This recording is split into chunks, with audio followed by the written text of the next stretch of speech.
Fala galera, seja muito bem-vindo. Rapaz, eu tô me sentindo no meu podcast, viu? Hoje nós estamos no Pergunte ao Psicólogo. Meu nome é Daniel Coimbra, sou nutricionista, professor, palestrante e também um pouco metido a empreendedor. Também sou paciente do Nando e estou aqui hoje como entrevistador. Que honra, meu amigo. Seja muito bem-vindo ao meu podcast. Bem-vindo, se soubesse, a honra é minha.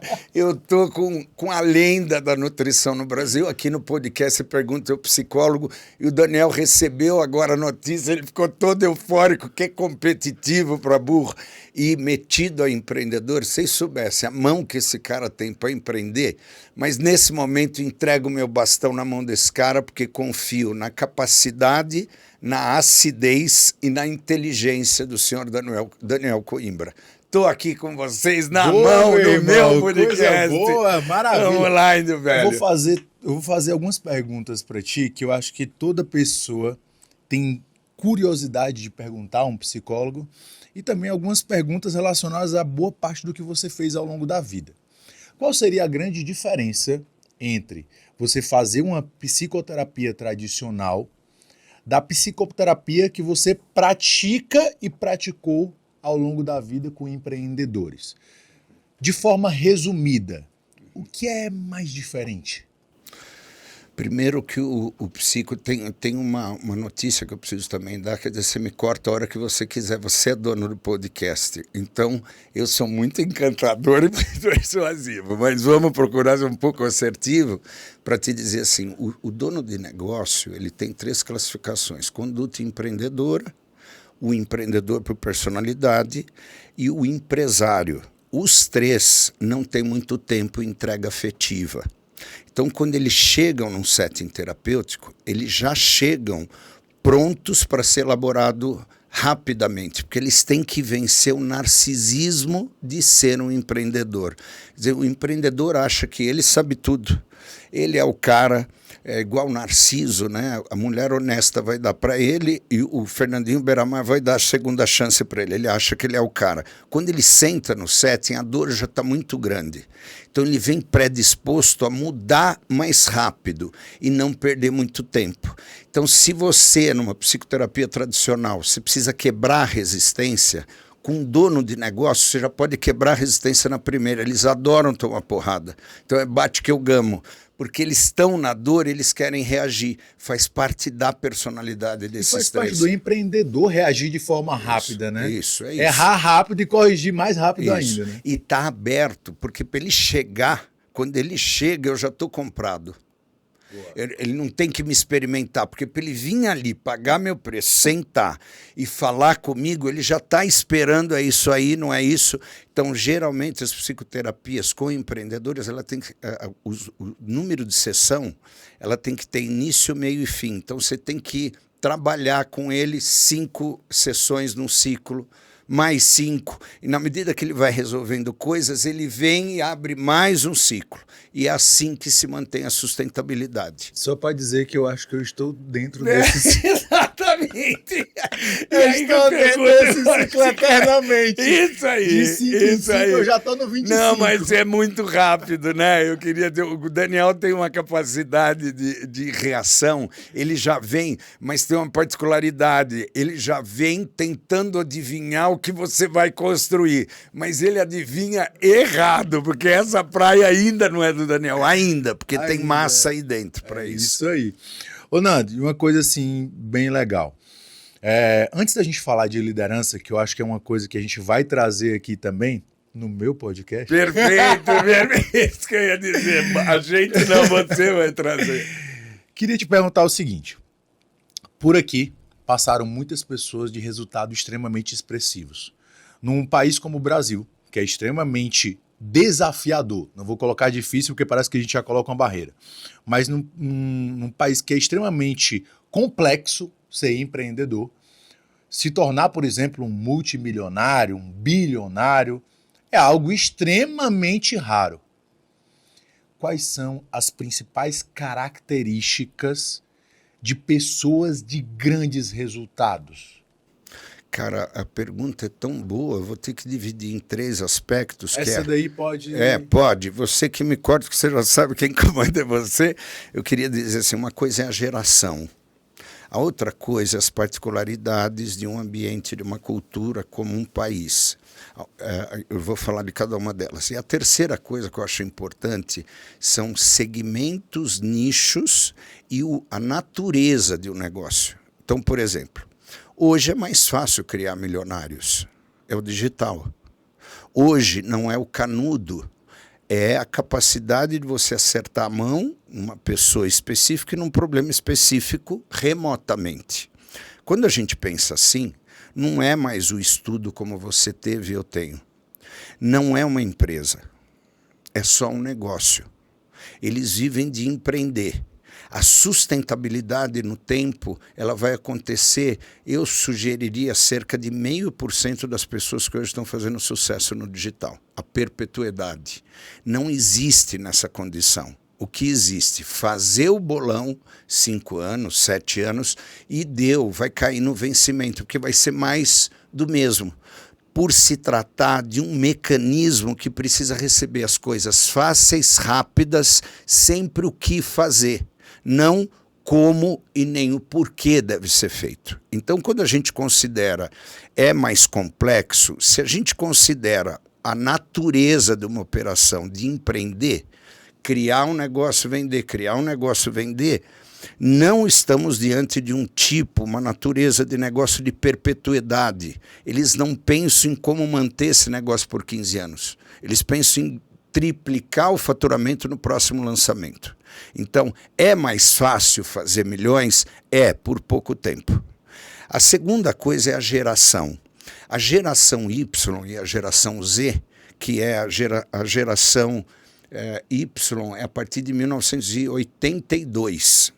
A partir de 1982, começa a se apresentar a natureza de um funcionamento onde é importante viver a vida, trabalhar e usufruir da qualidade de vida. O que para a geração X, que é a geração leasing, que é empreender, ralar, mas não precisar demorar tanto para sobreviver. Quando a gente fala desse tipo de geração, a geração Y e a geração Z não buscam a consistência do viver. Para eles é mais estar do que ser, não ser do que estar. Você, por exemplo, é uma mescla de ser e estar. Estar na crista da onda, mas ser um cara, eu sei o quanto tu estuda, se aprofunda. Nessa geração não tem isso. Então, indústrias que nascem focando a perpetuidade. Uma indústria de queijo, você começa ela com 5.000 unidades. Ela vai ter que gerar um dia 300.000 unidades. Então, esse pensamento para essa geração não tem.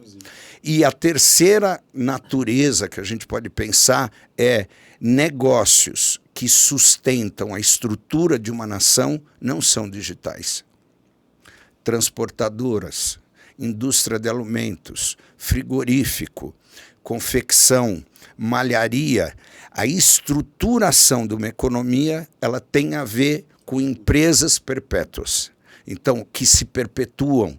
Então, hoje a gente conhece empresas que mudaram de nome, Latam foi comprada, mas iniciou a TAM.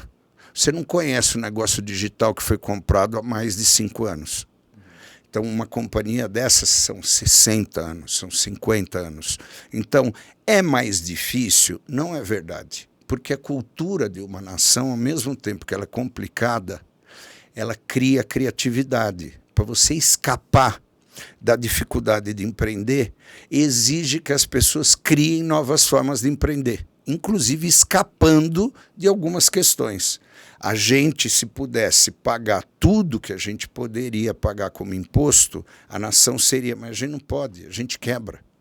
Então, por mais que seja difícil, você tem gerações fazendo dinheiro, você tem naturezas de negócios fazendo dinheiro e você tem indústrias fazendo dinheiro. O segredo é como eu vou lidar com a economia. Tributando, não tributando, achando mecanismos. Então, tem que tomar um cuidado para dizer. 3 fatores serão impeditivos. A natureza de uma operação pela forma como ela vai gerar perpetuidade, a geração que não quer saber de profundidade e a outra coisa, Hoje, empreender dá dinheiro, mas empresariar leva tempo. Enquanto empreender, você não precisa de tempo, mas precisa de acerto. Empresariar precisa de tempo. Para você ter o teu negócio sustentado 15, 20, 18 anos, imagina o que você vai ter que lastrear para ser outras questões que você pensa em ser. Então, nesse momento, eu diria, não é mais difícil no Brasil. O mundo mudou. No Brasil, a gente tem qualidades criativas enormes, porém, a geração inibe perpetuidades e a natureza do negócio digital pede empreender, não empresariar. E uma coisa muito bacana que tu falou é sobre esse desenvolvimento de habilidades. Eu acredito, né, não sei porque aí é mais da tua área, que essas habilidades, boa parte dessas habilidades e principalmente da criatividade a gente desenvolve ao longo da infância. Só que o que eu percebo são os pais inibindo muito a criatividade dessas crianças.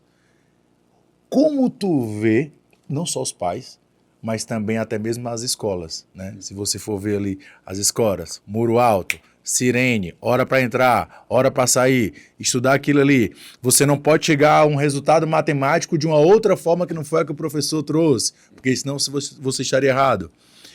Tu acha que isso contribui também para diminuir a criatividade dessa geração?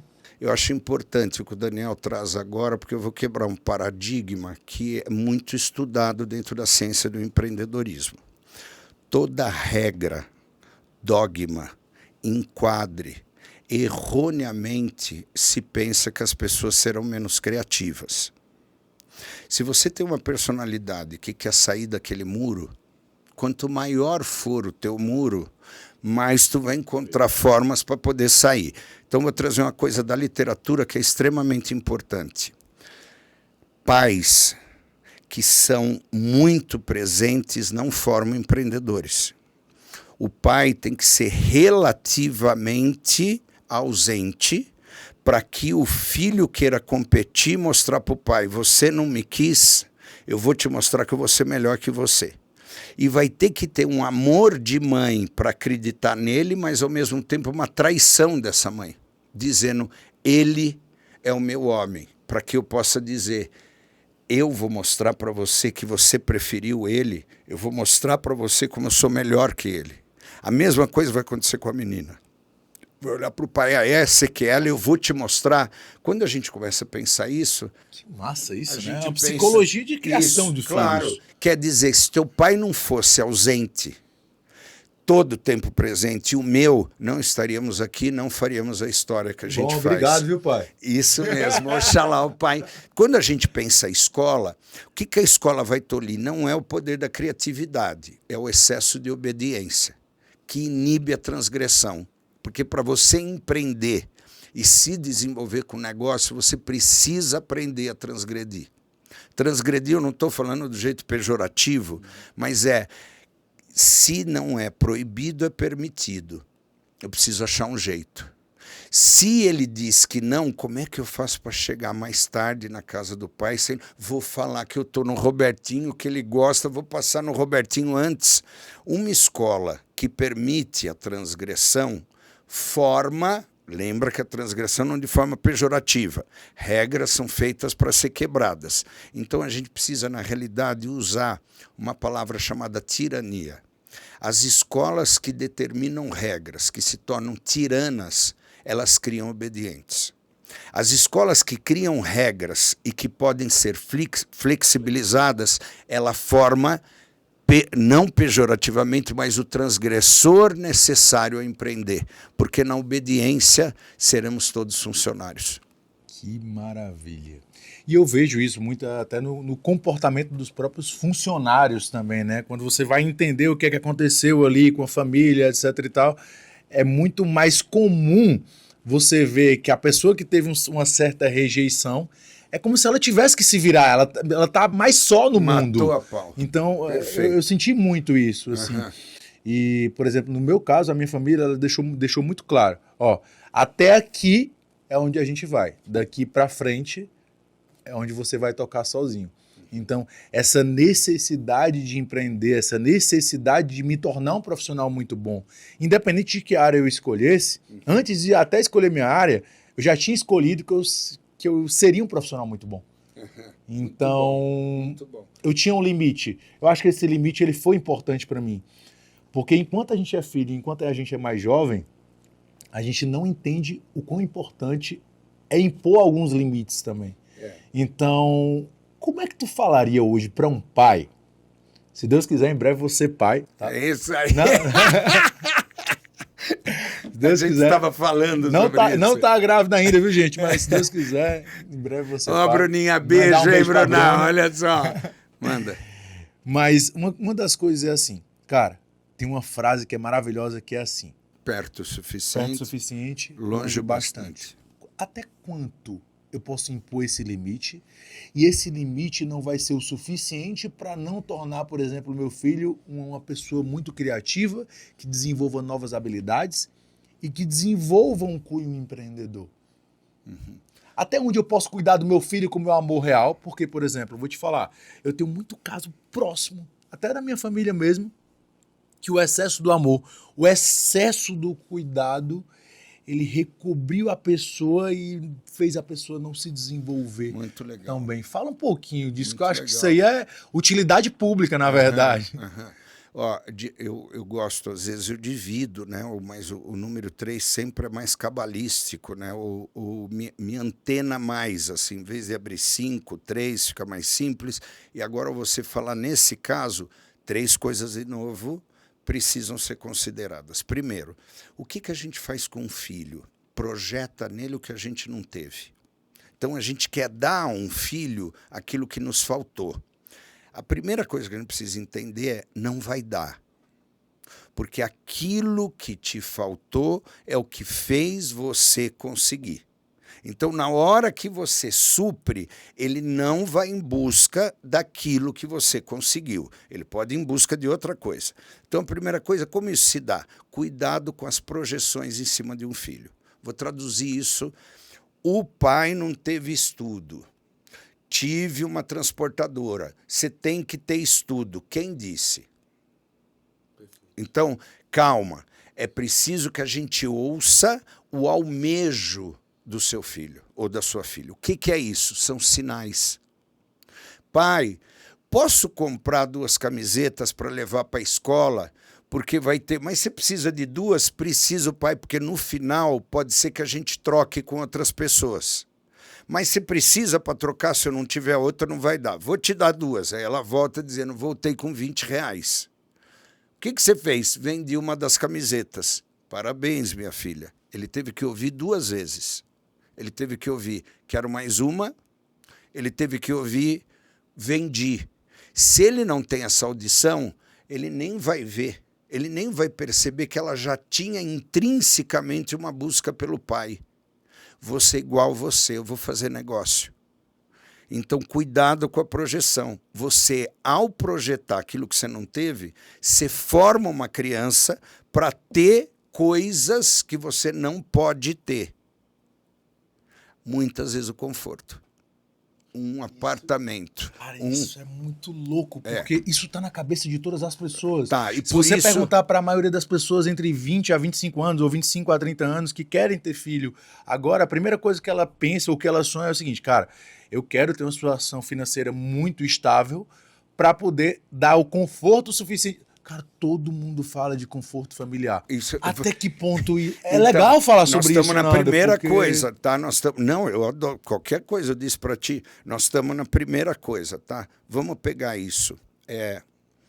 Eu tenho que esperar, tá bem, para poder dar ou para poder ter um filho, tá bom?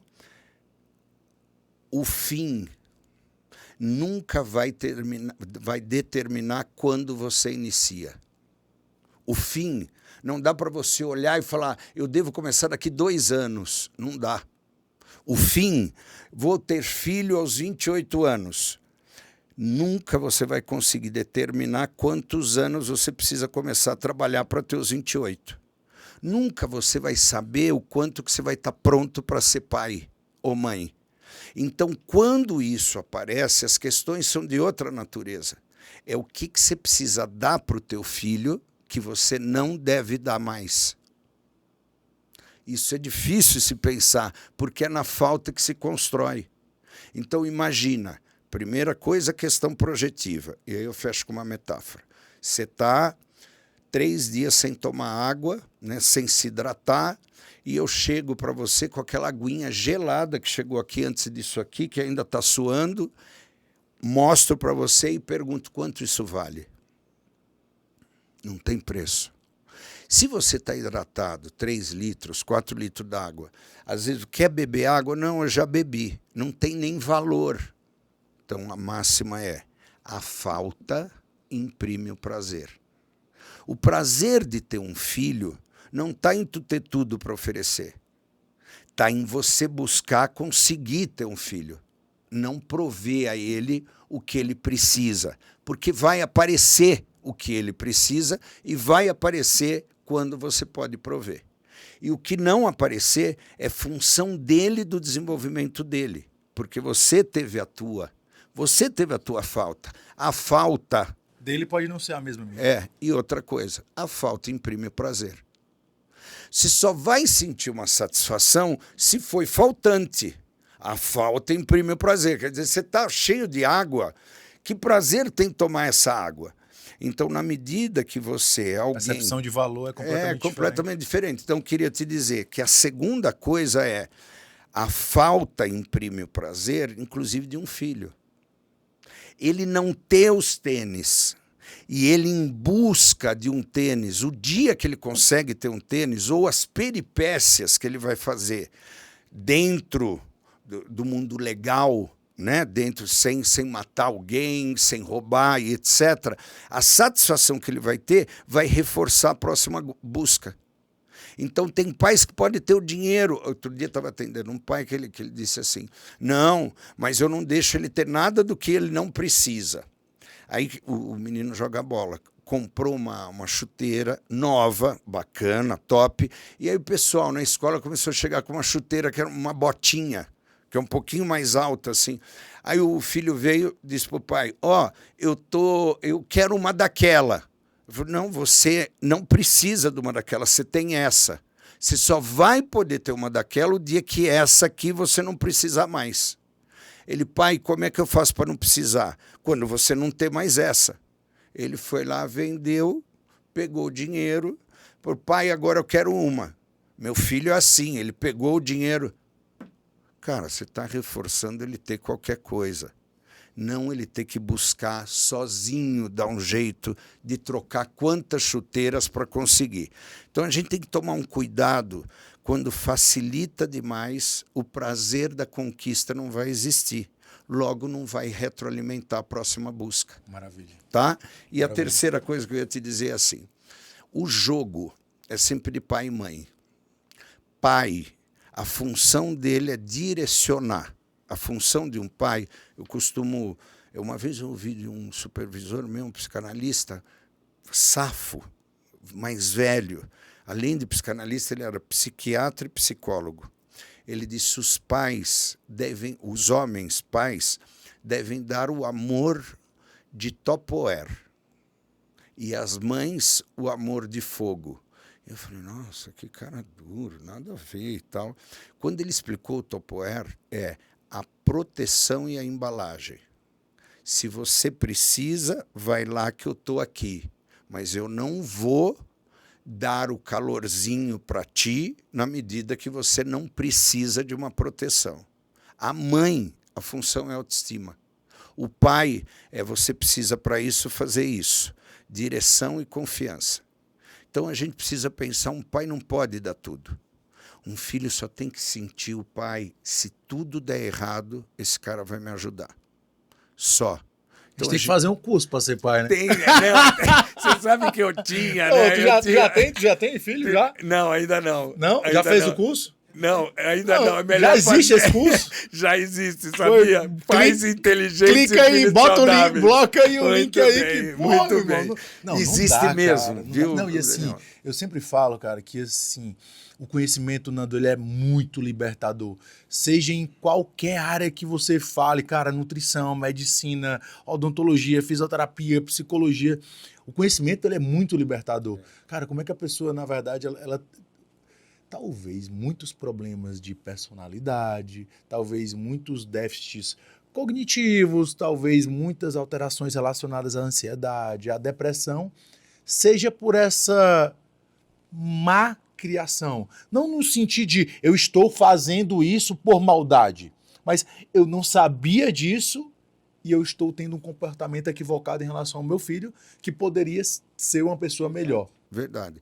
Quando eles participam das imersões, quando tem um módulo disso, eles dizem, porra, isso não ensina na escola. É que é o seguinte... Mas também é um nível de conhecimento muito específico. É, um pouco mais, é verdade. Não me isso pode, aí, né, isso aí não dá pra me botar no Google e ver isso aí não, irmão. Mas deixa eu te dizer, é verdade. Mas sabe o que eu queria te dizer? Que é assim, ó, o segredo disso é a estabilidade do lar. Então, se um pai não tem, o mundo caiu, o filho olha, e agora, pai? Agora eu não sei, velho, nós vamos dar um jeito. Ainda o pai não sabe como, vamos continuar andando. Mas fica aqui do lado. É. E a outra fantasia que eu vou dividir, enquanto você falava, me associou aqui uma cena que aconteceu comigo e que foi muito libertador quando eu ouvi, o cara é um médico famoso, Jatene, o Diego, meu mais novo, veio com o esôfago que ainda não estava pronto e nem o coração, veio com 7 meses. E aí veio com um soprinho que precisou ser monitorado. A cada 6 meses ia lá, fazia eco, não fechou, não fechou. Se não fechasse até o 10º ano de idade, vira cardiopata. Então precisa fechar antes de 10 anos. Aí deu 9 anos, fizemos, ele, pai, vamos fazer? Vai ser melhor. Na hora que eu comecei a conversar, o Diego é muito identificado comigo. Na luta, no esporte, ele é aguerrido. E lá pelas tantas ele começou a falar as coisas, eu falei, deixa eu só perguntar, doutor, ele vai poder praticar um esporte de alta performance? Ele olhou para mim e disse, não. Aquele negócio me tomou, velho. Assim, na frente dele, ele esperou, olhou. Nando, você disse que o teu pai faleceu, né? Com quantos anos? Eu tinha 11 para 12 anos. Pois é.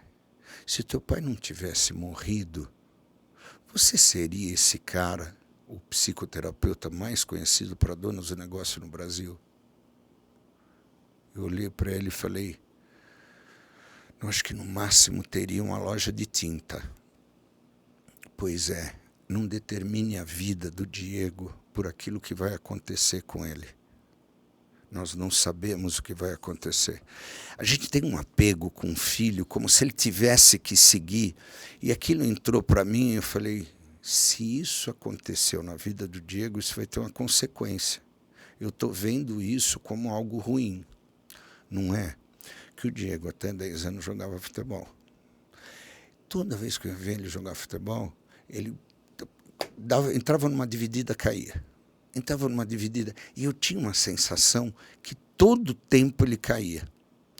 Aí eu comecei até que veio o diagnóstico, a gente acompanhou, e eu nunca tinha ligado Lé com CRE. Quando eu falei com o médico, ele me disse, ele achou um jeito inteligente de descansar durante o jogo. Porque dava as divididas, era falta, ele puf, e tomava um fôlego. Não é que depois que fez a cirurgia, ele virou goleiro e correu sub-15 do Red Bull Pro. É foda o que o cara... Então a gente fala, puta merda, é o contrário. O Freud dizia vicissitude. Atrás de uma coisa negativa, vem sempre com uma coisa positiva. A mesma característica que ajuda, ela pode te matar. A mesma que mata pode fazer você viver. Depende da dosagem. Depende da dosagem. A mesma coisa de um fármaco. Isso mesmo. Ou até mesmo de um nutriente. Carboidratos são essenciais. Voltando aqui agora para a nutrição. Muito bom, muito carboidratos bom. são essenciais, vão te dar fibras, vitaminas e minerais. Porém, em excesso, podem te tornar diabético. Muito bem. Aê, diabético! Tem que puxar um pouquinho, né? Para mostrar pra você de alguma coisa. Do lado muito do homem bom. aqui. Não, simplesmente gigantes conversando. É que ele se frustrou porque não era eu introduzir a pergunta para ele, gente. Mas tem uma coisa que foi muito legal. Tu falou. Ao longo do teu estudo inteiro, boa parte do desenvolvimento, né, do Nando Garcia Psi, tu estudou, se desenvolveu e começou a trabalhar sem filhos. O que é que os filhos, ou o primeiro filho, mudou no Nando em relação à percepção subjetiva, porque nada contigo é objetivo. Boa. Subjetiva de mundo. Qual foi a tua visão de mundo? Você sabe que eu lembro nitidamente que eu me tornei um homem assim muito rápido. Eu, por exemplo, não pestanejava entre engolir um dia de trabalho na minha empresa para viajar. Depois que veio o Luca, a empresa veio em primeiro lugar, não a viagem. Então, desceu em mim um senso de responsa, que eu comecei a perceber, né? A gente sempre vai buscar nas outras pessoas aquilo que é importante para nós, ou por falta ou por excesso, né? A gente se identifica. E eu percebi que eu comecei a ficar mais atento aos modelos de pais. Eu comecei a notar filho chorando com cara triste ao lado do pai, filho abaixando para pegar o material. Eu me lembro até hoje, abriu a mochila do menino, estava com o pai. Quando abriu a mochila caiu, o menino olhou assim para o pai falou, é só a mochila que rasgou. E o pai saiu andando, ele bem feliz, juntou as coisas, meio foi atrás assim do pai, depois a gente vê outra. A segurança daquele momento, que aquele pai não oprimiu, aí você...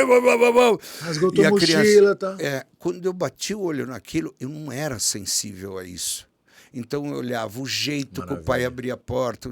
Então, subjetivamente, nasceu um senso de responsabilidade maior e que eu sei que você gosta de antropologia, de atavismo. É inacreditável. Pela antropologia, pelo nosso atavismo, o registro que a espécie tem e que perpetua qualquer espécie, é muito importante a gente entender. Ela está atenta a procriar e perpetuar. Então, um pai que olha a situação e pensa como perpetuar essa vida e como ele pode ter um outro filho, o pai que pensa nisso, ele se dá conta que a opressão faz mal. Quer dizer, por que eu vou ter um filho se me trataram assim? Então, as famílias estão deixando de existir. Então, cada vez mais tem um estudo que as famílias deixarão de ser nuclear e você vai adotar filhos de outros. Quer dizer, em vez de tu ter um segundo filho, você vai começar a trazer o vizinho para viajar com o teu filho. As famílias serão menos nucleares, porque a gente vai aprender a cuidar de filhos de outros. Mas, independente disso, o que eu queria te dizer? Quando eu comecei a perceber, nasceu em mim uma coisa de perceber a espécie fazendo a perpetuação. O que faz a mãe leoa? O que faz o leão? O que faz o gorila? Então, na realidade, dá os tapas e adverte quando há perigo. Quando não, eles permitem o risco. Pais devem permitir desafios, que sempre vai ter um risco. Agora, é um risco calculado ou um risco que não implica numa nocividade maior, mas numa dificuldade existente. Então, pais não podem tirar a dificuldade da frente. Eles devem orientar como ser mais fácil. Não é pegar na mão da criança e passar por cima do buraco. Quer dizer assim, ó, dar o passo para o lado para poder passar pelo buraco. E sabe uma coisa que eu comecei a perceber, né, ainda voltando ao Luca? A importância do olhar admirado da mãe pelo pai. Quando um pai dava uma advertência, eu notava assim, como é que ela reagiu.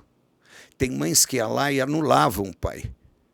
Não faz isso, e pegavam. Isso me causava um desconforto, eu não sabia ainda por quê. Mais à frente, quando eu comecei a estudar psicologia do desenvolvimento, eu comecei a sacar uma coisa freudiana, que é quem entrega o poder a um homem é a mulher, é o olhar dela. Daí a admiração como uma coisa importante no casal. Então, subjetivamente, eu comecei a notar, essa mãe apoia. Eu me lembro, cara, uma sensação que eu me emocionei no carro, do nada. Eu estava andando assim, pá, eu vi um casal, ele estava andando na calçada, na frente de uma faculdade aqui, a FAP, ali no Higienópolis, aqui num bairro em São Paulo. Eu estava andando, o cara estava andando assim na calçada, a menina veio correndo, pulou nele, e deu um susto nele, mas pulou assim igual cavalinho, e ele olhou assim, os dois se desequilibraram e começaram a rir. Eu olhei aquilo, eu tinha acabado de ter o Luca. Aquilo me invadiu numa emoção. Eu olhei assim, isso é lindo. Isso, olha, os dois.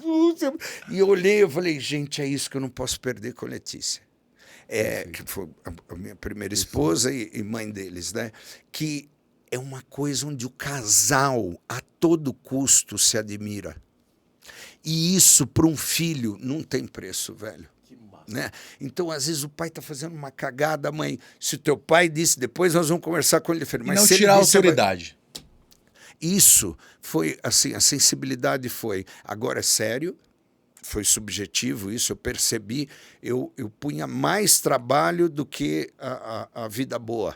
Não porque tinha uma responsa. A outra coisa, o semblante dos pais criando, então sem opressão. Eu percebia, assim, momentos de dificuldade, a criança não se melindrava.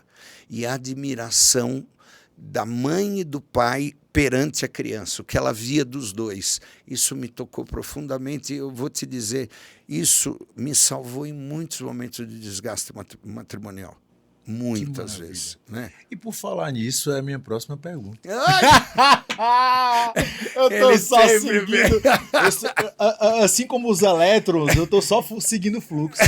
Isso mesmo, só com os fluxos. Manda. Tá divertido, viu, Aí, ser entrevistado por você. E bom. Assim como os elétrons ao longo da cadeia transportadora de elétrons, eu tô só seguindo o fluxo. E gerando energia, porque tá gerando coisa boa aqui. Tá. Ô, irmão, então me fala uma coisa. Nada como um cara querer ter filho pra perguntar tanto de filho, né, velho? Você vê como apareceu a criação. Irmão. Manda. Tu acredita na psicologia da atração? Um exemplo. Cara, já ouviu falar que mulheres, quando elas, elas estão grávidas, elas encontram muitas mulheres grávidas. Quando tu quer um carro, sei lá, tu diz assim, eu gostaria de comprar um Jeep Renegade. Parece que estão dando Jeep Renegade no meio da rua, assim, gratuitamente.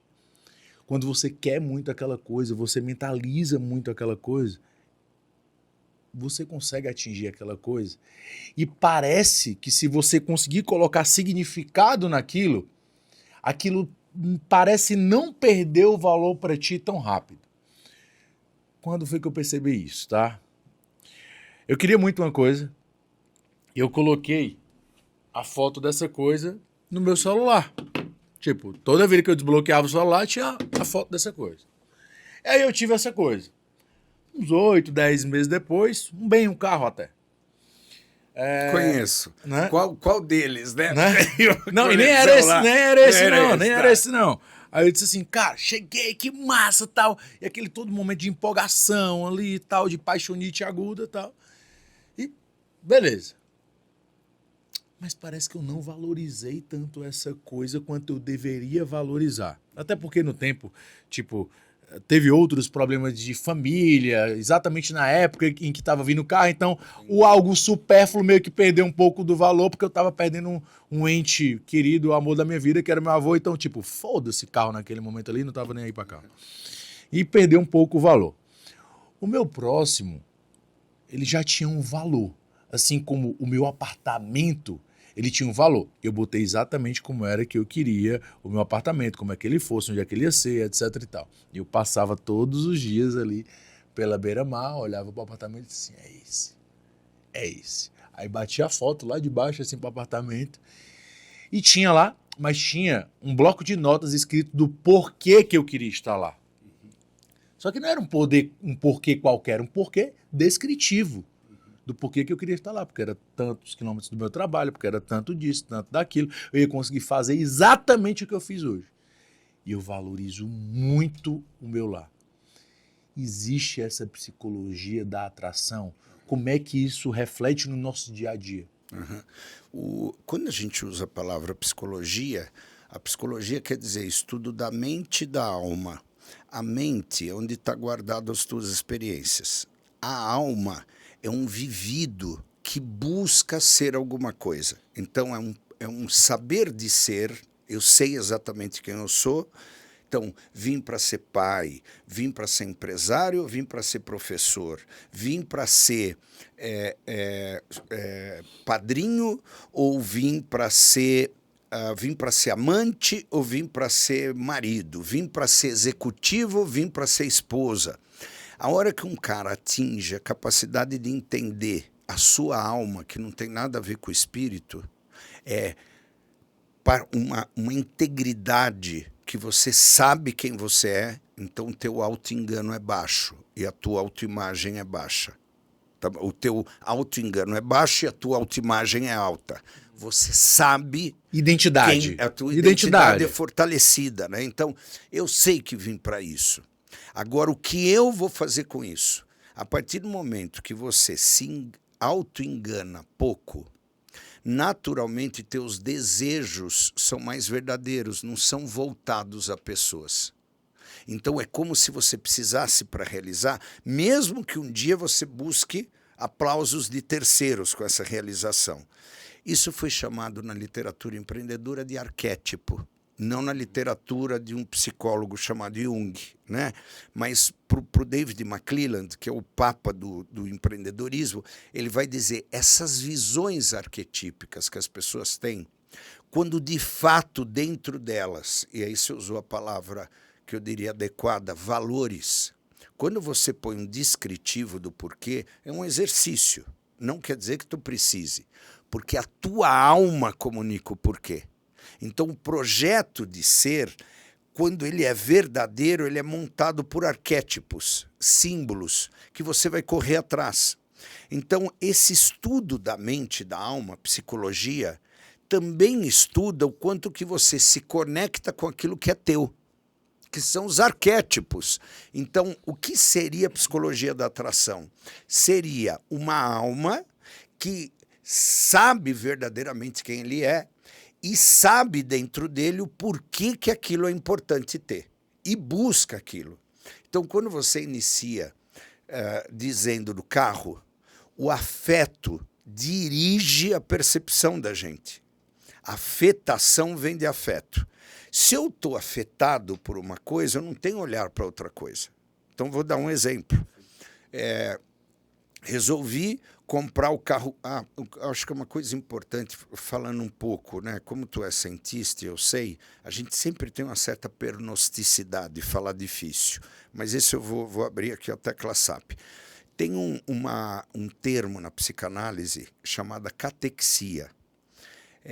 Catéter é o condutor de fluido. Então, eu tenho ali o saquinho de soro. Pra tu ver como tudo é parecido, né? Na bioquímica tem a catepsina, que é uma proteína. que deve transportar alguma coisa para algum lugar. Tem a transferrina, que transporta o ferro, a ferritina, que é a reserva de ferro. Mas e a cate o quê? Catepsina. A catepsina passa o quê? Leva o quê para onde? Então, eu vou ficar na catexia. O fluido está aqui, ele precisa de um catéter que leve ele para um lugar. Então, ele pega o grande e leva para um lugar. Catexia, na psicanálise, é a tua libido interna que se dirige para uma coisa. Libido não é sexo, libido é energia vital. Então, se você está fazendo uma catexia para comprar um carro, fazendo uma catexia porque o namorado é novo ou a namorada é nova, não tem outro lugar que vá essa energia. Isso quer dizer o quê? A libido não se divide. A energia vital de um ser humano significa libido. Libido. Agora, o importante é entender assim, por que a psicologia da atração? Porque a tua catexia está voltada a uma imagem muito clara, que é o arquétipo. Então, no momento que você faz a catexia, a libido não dá para ser dividida. Ó, pega nesse catéter aqui, corta no meio e Bota abre, vai pro perder, lado a esquerdo. energia vai perder. Então, por isso, quando vai se abrir um negócio novo, não sobra energia para casa. Quando se tem um bebê, não sobra energia para o trabalho. Quando a catexia ela é coordenada para um alvo. O cara que tem em mente o que ele quer e coloca no celular e a catexia se forma e ele começa a ver carro vermelho e como, ele quer comprar um carro vermelho, como ele está afetado por aquilo, Ele vai fazer ele o negócio vai, sabe, acontecer mais até o do que negócio isso, acontecer. são tênue. É assim, ó. Tem uma festa que vai estar o diretor de uma multinacional que você precisa conseguir marcar uma reunião. Ah, mas ele está lá no clube. Domingo que vem talvez eu encontre ele. Mas hoje à noite tem festa. Ele vai estar lá. Você está cansado. Se você tem aquilo muito presente, você está afetado por aquilo, você vai se arrumar cansado, vai para a festa e vai acabar sentando na mesa do cara. Eu sou esse. Eu sei, não é? Os empreendedores são assim. Por isso eles são obstinados, determinados. Então, a psicologia da atração nada mais é do que você colocar toda a sua força vital num alvo que é muito claro para ti, que para o outro pode não existir. A gente não pode transferir um arquétipo. Eu me lembro uma vez, arquetípico para mim, para você, o físico. Eu tenho 5'3" e me cuido. Então, uma vez eu cheguei na praia com uma das esposas e tal, eu cheguei na praia, eu olhei, tinha um... Peraí. Com uma das esposas... É porque eu fui pareceu que casado ele duas vezes, eu fui casado duas Então, vezes, então, tá? audiência, Tá. por favor, não Não, corta foi isso aqui, tá? Não é poligamia, tá? Exatamente. Fiquem exatamente. tranquilos. Muito Então, bom, boa, Daniel, boa. muito bem. Pô, Ainda bem que você está Irmão, coordenando. se eu não tô coordenando aqui, se eu não sou o apresentador desse podcast aqui... Dançava aqui, velho. Muito bom. E ainda mais, né, para quem vai começar agora, né, gente? Aí mas, Cearense, pelo amor de irmão, Deus, cearense. Quando não é humorista, é nutricionista. Aí agora eu perdi até o fio da meada. Das três esposas. Errei das duas. Ah, das tá, duas. já. Aí o que aconteceu? Eu cheguei, ele uns 57, ela uns 50, 52, rasgado. Aí eu virei para minha esposa, naquele momento, virei e disse, não é arquetípico? Ela virou para mim e disse, só se for para você. Um arquétipo você não pode emprestar. Aquilo que você pôs na imagem que você quer buscar é teu. Não dá para você convencer uma pessoa para ter isso. Daí a ideia de valores. Porque é isso que constrói o teu alvo. É aquilo que você viveu, que faz parte de você, é verdadeiro e é verdadeiro conquistá-lo, é possível. Então a gente não pode... Você sabe que uma vez... Peguei. Pegou? Peguei e caiu uma baita de uma ficha aqui. Não dá. Porque sabe o que acontece? Quando você é empreendedor e você vê uma pessoa que poderia estar se dando muito melhor fazendo uma coisa assim, cara, você tem vontade de dar uma mentoria para aquela pessoa. Diz assim, irmão, pelo amor de Deus, não faz isso. Sabe quando foi que aconteceu isso? Ontem. Cheguei lá para visitar meu vozinho e o rapaz estava lá com uma flanelinha e tal, não sei o quê, para lavar o carro. E eu disse, irmão, pode deixar o carro aqui? Ele pode. E ele não me perguntou nada de lavar o carro, também não falei nada. Eu queria passar pouco tempo, mas se ele dissesse que ia lavar o carro, eu esperava mais 10 minutos, porque pelo menos eu já ficava com o carro lavado, e tinha feito duas coisas ao mesmo tempo. Quando eu voltei, eu disse assim, irmão, esse balde, essa flanela aí, é para lavar o carro? Ele, é. Aí eu, tu estava ocupado na hora que eu cheguei? Ele, não. Aí eu, e por que tu não perguntou se eu poderia lavar o carro? Quanto é que tu cobra para lavar o carro? Ele, 15. E o pessoal te dá quanto aqui só para deixar o carro sair e voltar? Ele, 2, 3, às vezes me dá umas moedinhas. Aí por que tu não ofereceu para tu ganhar 15 reais de mim ao invés de ganhar 2?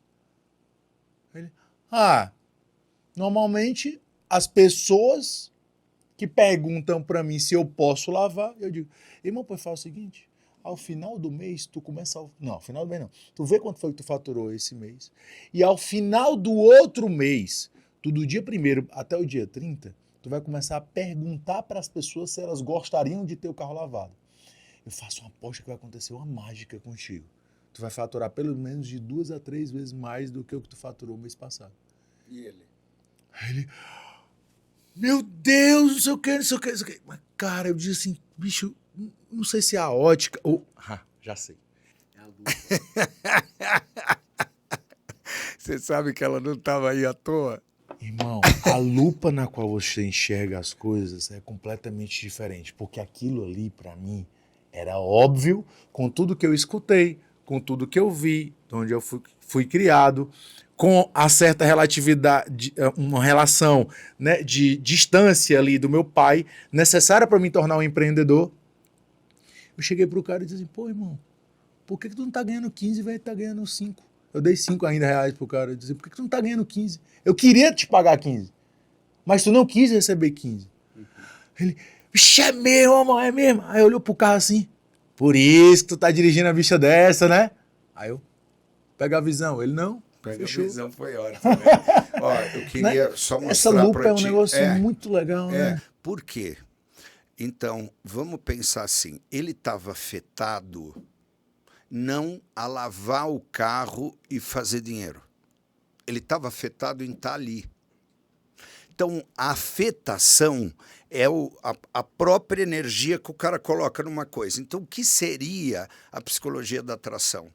Ele ir para lá dizer, eu vou lavar 10 carros hoje.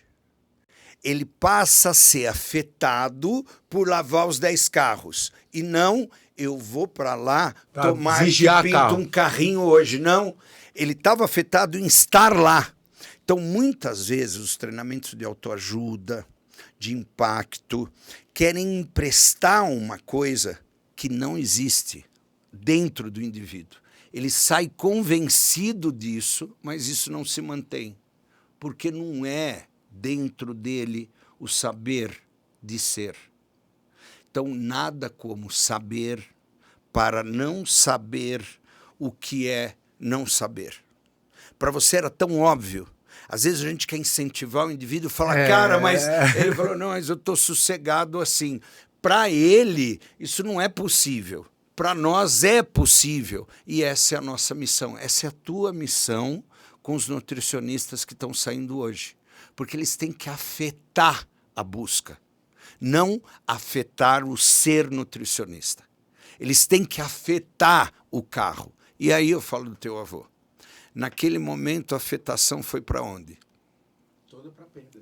Por isso, ele deixou de ter valor. Diferente quando você estava afetado por algo que tinha valor naquele momento. Então, o teu avô era mais importante. Não era a aquisição do carro.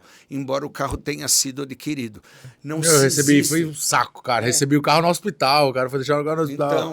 Então, para dizer, a gente tem que tomar um cuidado como a gente empresta a nossa história para as pessoas. Porque o nosso recurso não é o recurso dela. Então, a gente tem que fazer ela construir o próprio recurso. Então, quantos carros você acha que você pode lavar hoje? Vamos contar isso junto. E não, você pode lavar 30 carros. Não pode. Porque aí a pessoa sai de ativo para passivo. Ele fica assim, ele se sente oprimido até de não conseguir pensar. Então a gente tem que tomar um cuidado como a gente ativa as pessoas, fazendo com que elas enxerguem realmente quem elas são e realmente o projeto de vida delas.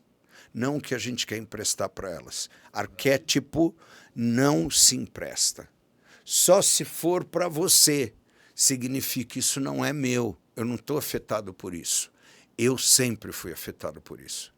Como você. Então, o corpo para nós não é só uma vaidade. É um saber de ser.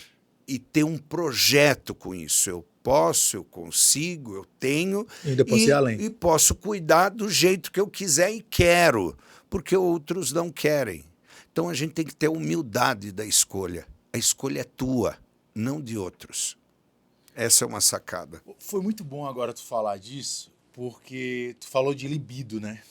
E eu percebo que existe uma libido a mais, ou uma força motriz que move grandes empreendedores, mesmo já tendo conquistado, por exemplo, algo talvez já até jamais conquistado. Se a gente pega o exemplo aí que a gente estava conversando anteriormente do Elon Musk.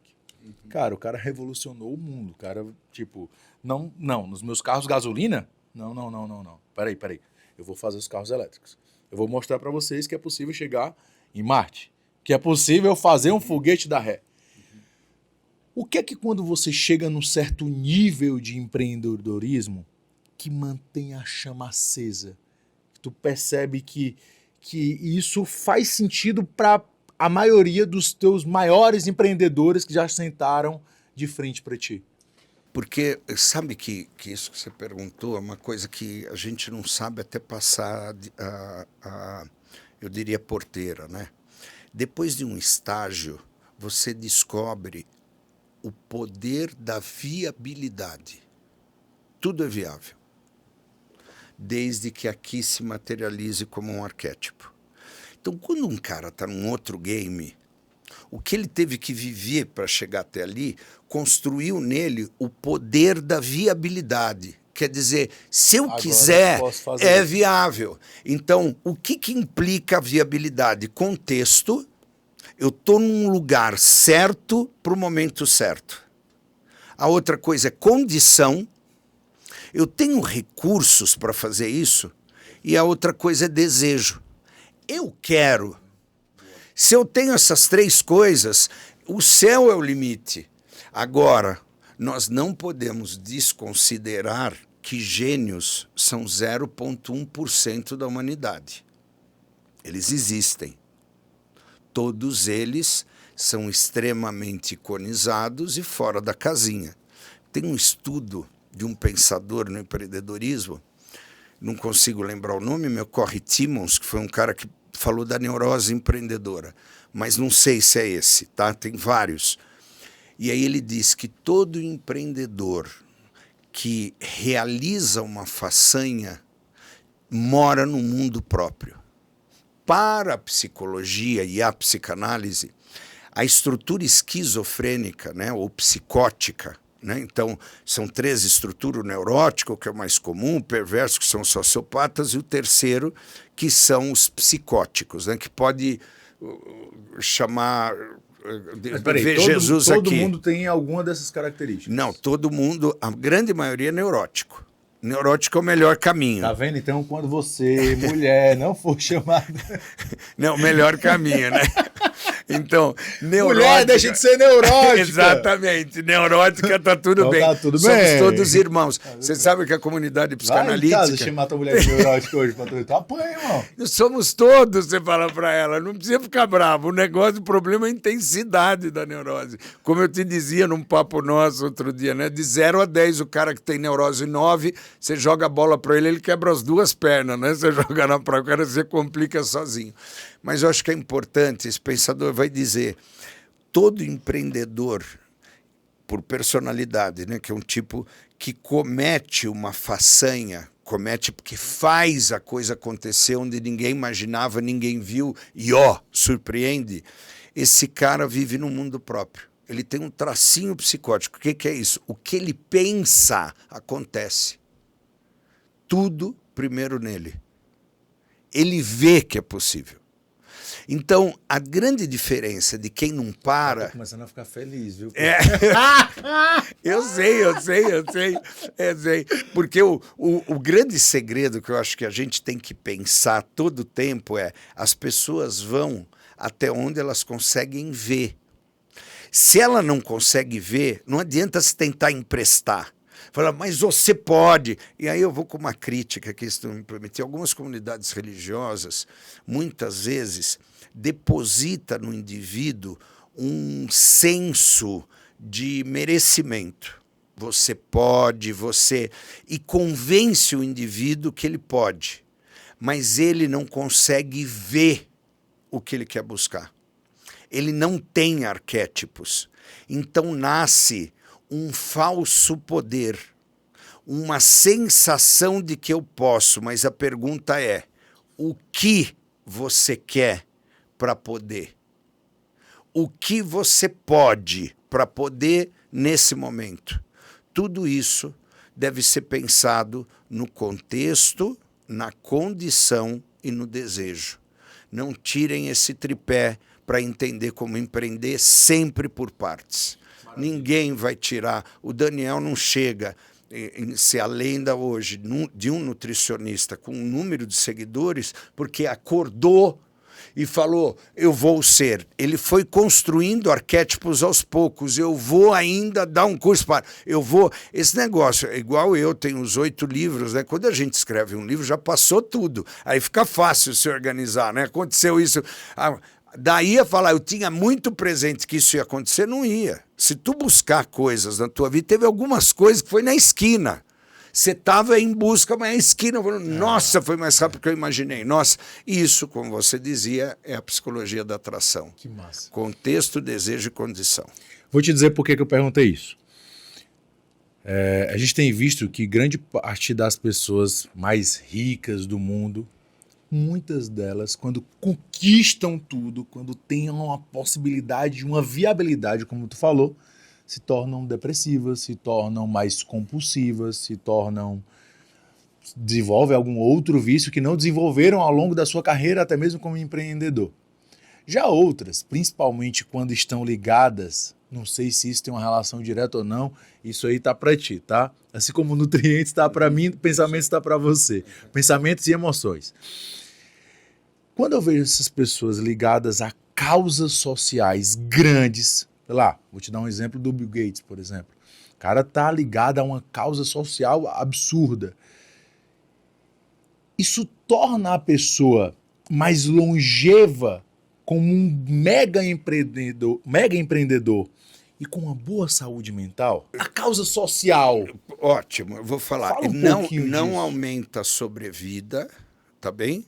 Não aumenta. As 3 coisas que mais aumentam a sobrevida são amigos, um companheiro vital, você ter um companheiro que vai te acompanhar durante toda a tua vida, então a tua mulher ficando velhinha e você velhinho, juntos, tendo cumplicidade, vocês vão viver mais tempo, né? E a terceira, o esporte. Eu diria, não estava construído, foi uma das pesquisas longitudinais, agora, 9, 11 anos atrás, das mais longas, quase 27 anos, acompanhando no tempo. Não se tinha na pauta a nutrição, certamente se tem por conta da saúde mental. Mas o que se sabe? O cérebro continua desenvolvendo, que você gosta desse termo, a plástica neural, no momento que ele quer aprender coisas novas e se envolve para aprender. Então você vai ficando mais vivo. O que vai acontecer com esses que você disse, e aí eu vou puxar a orelha dos acadêmicos que não sabem o que falam, tá? Maslow é um clássico. Eram 13 teorias motivacionais, a revisão aconteceu em 2006, 7 ficaram, as 7 são científicas, sempre servem, universais, em qualquer lugar do planeta. É que em determinado serve mais ou menos. Pirâmide de Maslow ficou, é um clássico, eu costumo brincar que é o Fuca. Ele é reconhecido, mas não dá para você ir de Fusca para Bahia, não vai ser uma boa viagem, né? Mas Fusca é Fusca. Anda, faz, brinca, chega. Agora, o que a gente tem que pensar? O primeiro estágio motivacional é fisiológico. Limpo, alimentado e descansado. O segundo é a segurança, manter isso que eu adquiri, manutenção do status quo. O terceiro é a associação. A minha identidade só se constrói isso, que a minha identidade só constrói pelo outro. A quarta é a autoestima, gente para bater palma. A quinta é a autorrealização. Tem gente que vende tudo para pagar $70 mil para quase morrer durante 3 meses, quase perder o bico da mão, do pé. $70 mil é a mais barata para o Everest. com todo o equipamento que precisa, mais barata. Então tem gente que vende. Teve um cara num dos grupos dirigidos, eu não vou falar o nome dele aqui, mas tirou os 4 sisos, fez a hérnia inguinal para poder ficar rodando pelo mundo num catamarã por $2.000. Aí eu falei, não vai dar para fazer nada, mas isso me realiza. O que te realiza não é o que realiza o outro. Só que, coincidentemente, depois da autorrealização, e o que é isso? A autorrealização tem uma relação com tudo aquilo que você desejou e objetivou viver e conseguiu atingir. Se você um dia quis ter um barco de 42 pés e atingiu, isso já te preenche. O problema é se você mora num lugar onde a referência troca. Agora, para ser feliz aqui, eu preciso de um barco de 62 pés. Então você vai ficar insatisfeito. Quando você atinge uma riqueza, que não importa 62, 42, se quiser, pode ter um de 115, 120 pés. Mas eu estou morto de feliz. Mas eu não quero, tá bom assim? Tá bom. Nesse momento, Maslow foi um dos precursores da 4ª linha da psicologia, que é a transpessoal, transhumana. A pirâmide se inverte e passa a ter um desejo de transcendência, além do ego. É aqui que acontece a filantropia verdadeira. O cara encontra um lugar onde ele vai dedicar parte, não pela riqueza, não por receber palmas, mas por transcender o ego. Não é mais para mim, é para contribuir com algo maior. Então, quando se atinge o último estágio de autorrealização, as organizações não governamentais, a filantropia, a ajuda ao próximo, não acontece como uma forma de poder. Acontece com um desejo de ir além daquilo que o material pede. Então, os empreendedores que dão esse significado à vida, necessariamente não tem a ver com a sobrevida, tem a ver com a realização pós-ego. Tive tudo que eu atingi, me sinto vivo para buscar agora aonde eu posso contribuir com o mundo. Então, o 6º estágio seria o desejo de transcendência. E nasce a filantropia como um caminho vital. Que maravilhoso. Agora, se você está aí em casa e quer que a gente fale como contratar, como demitir, quem não contratar, o que fazer em momentos de crise, como se comportar e não ser um mimizento com os seus funcionários e ter um aspecto de liderança, cobra nesse podcast aqui o episódio 2. Muito porque bom. Porque agora eu vou para a minha última pergunta. Beleza, seu Daniel. Tá vendo? Eu tô garantindo aqui, não. Tô garantindo o sashimi, irmão. Tá ótimo. Doido. Toda vez que eu venho pra cá tem 20 peças, ó. Muito bem, muito bem. Proteína. Olha, você viu? Tá bem, hein, Daniel? Puta, esse prega o que fala, né? Vai. Faz o que achou prega. que não ia ter a mão nos peitos, né? Quero ver.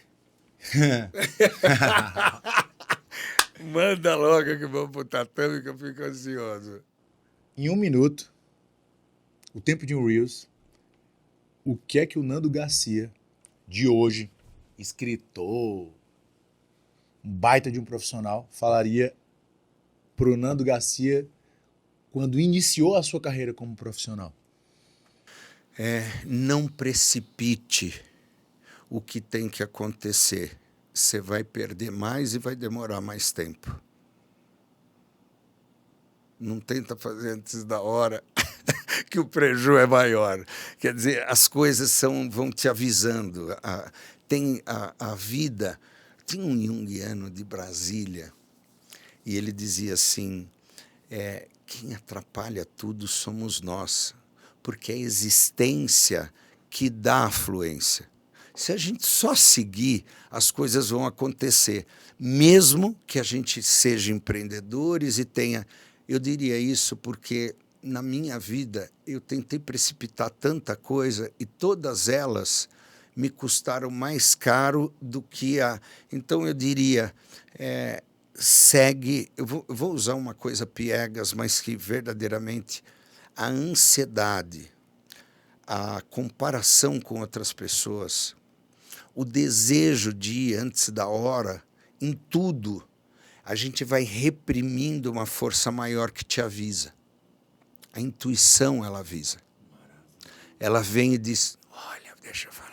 Então, os mais espiritualizados, evoluídos, ou os mais maduros, que não necessariamente é a idade, num determinado momento, eles aprendem a ouvir mais. Ô, Nando, eu posso contribuir com uma coisa? Pode. Aliás, Eu sou... qualquer coisa. Eu sou um cara que realmente, assim, eu vivo numa correria, numa batida, num ritmo muito intenso. E uma das coisas que eu me obriguei a colocar na minha semana, na verdade, não vou te dizer que são todos os dias, foi o tal do ócio criativo. Então, eu coloco ali um momento, que seja 15 minutos, 20 minutos, que eu tô ali só deitado no meu sofá, recebendo um ventinho na cara e sem pensar em nada e tento esvaziar a minha mente. Porque realmente, independente, né? Óbvio, se for um cara espiritualizado, um cara que passe a fazer isso todo dia, que entre numa meditação ou que faça sua própria meditação e etc., eu acho que ele tem mais capacidade de receber essa voz interna. Muito bom. Porém, se for uma pessoa também que passe a ter uma intensidade e um volume muito grande de trabalho, em que muitas vezes essa pessoa ela tem dificuldade com o tédio. Porra, cara, o psicólogo já me fez eu esperar aqui 5 minutos. Porra, 5 minutos. Mas quanto tempo aí eu vou esperar por ele? Mais 10 minutos. Então vai dar certo eu responder esses 4 WhatsApp aqui, vou mandar mais 2,5 e eu vou começar a montar minha palestra. As pessoas estão tendo dificuldade com o tédio. Em vez de utilizar o momento sem fazer nada, como tá tudo bem não fazer nada, e eu posso simplesmente não fazer nada, escutar essa voz interna, do que eu colocar alguma coisa no momento que não era para fazer nada. Faz sentido? Muito. Eu vou te dizer Ou assim... o Nutri tá boiando na psicologia? Não, o Nutri é metido à psicologia e eu gosto dos teus pensamentos. Eu faria uma correção, né? Obviamente não é uma correção, mas tédio é nunca ter nada para ser feito. O ócio criativo é encontrar espaço para nada ser feito.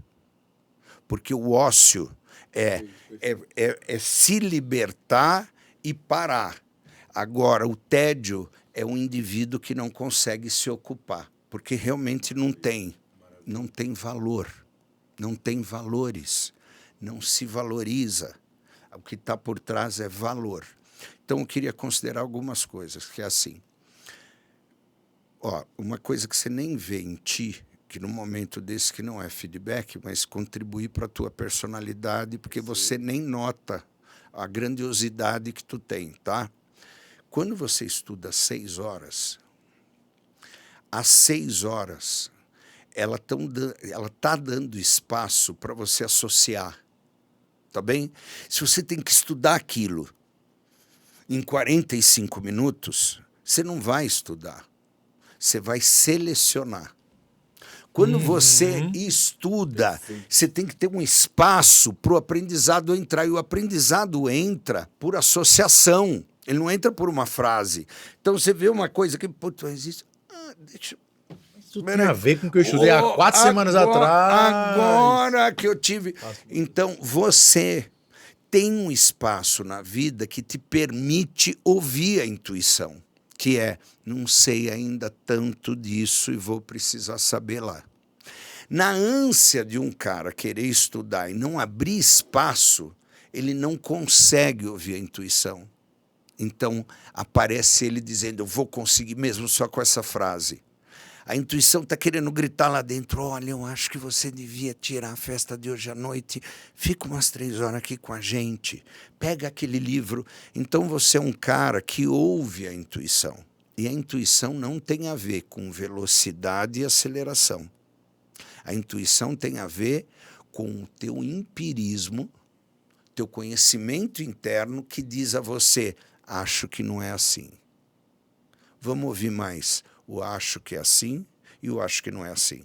E, obviamente, é outra coisa que você traz. Pessoas que meditam, que param durante o dia, que possam refletir após uma ação, são indivíduos que o canal da intuição vai aparecer dizendo mais alto. Não vai.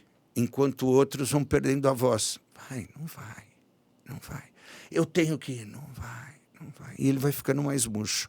A gente obedecer. O poder da voz interna é o mais importante para o flow, para a fluência. E é interessante tu falar sobre isso, né, Nando? Porque, assim, as vezes que eu tive maiores resultados foi quando essa voz, ela estava alta, mas a sociedade ao meu redor, as pessoas que estavam ao meu redor, todas disseram não. Eu disse, porra, peraí. Tá todo mundo dizendo não, ou seja, tá todo mundo aqui nessa alta intensidade. Mas a voz interna também tá na alta intensidade. Eu disse, cara, a voz interna ou os outros? Quando eu fui para a voz interna, resultados incríveis. Por isso somos fortes, porque aprendemos a ouvir a nossa força. Tem muitas pessoas que a fraqueza é interna e eles vão atrás do que o cônjuge fala, do que o outro permite, do que... E é eteriamente, quer dizer, uma coisa que vai fazer, que vai se evaporar, porque não tem a ver com a alma falando do indivíduo. Então, se eu pudesse dizer alguma coisa, não sei como você vai administrar o podcast a partir de agora, mas para dizer, você é um cara que ouve muito a tua voz interna, porque aprendeu a ouvir contra tudo e contra todos. Então, se não é proibido, é permitido, Boa. Até que se prove o contrário. Boa. Cara, que massa, viu? Seja muito bem-vindo aqui ao meu... Gente, deixa eu falar uma figura. Ele veio com o meu motorista no carro. O motorista foi pegar ele com bica. Vai colocar o vídeo já. Aí ele veio assim, e pá, ajudando. E pum, aí eu falei, onde você tá, né? Que a gente tava esperando ele. Aí ele, já tô aqui com o meu amigo. Aí ele solta essa. Sabe como é que é, né? Cearense ou como é que é? Ou é humorista ou tem uma segunda profissão. No meu caso, nutricionista. Então eu já tô querendo emagrecer o motorista. Cara, ele saiu com o motorista chegou aqui e falou, que cara legal. Eu falei, bicho, esse é um figura.